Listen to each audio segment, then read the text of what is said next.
আশা করছি খোদার নবী আমাকে ক্ষমা করবেন, কেননা আমি তার বিরুদ্ধে মহামান্য বাদশার কাছে অভিযোগ দাখিল করতে চাইছি।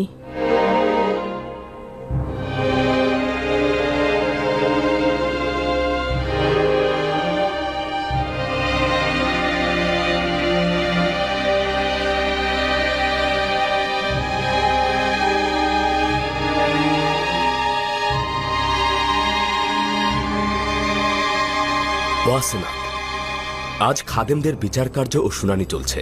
আমার বিচার না হয় অন্যদিন রাখো। আমার তাড়া রয়েছে, সবুর করতে পারবো না। খাদেমগণদের শুনানি পরে হবে।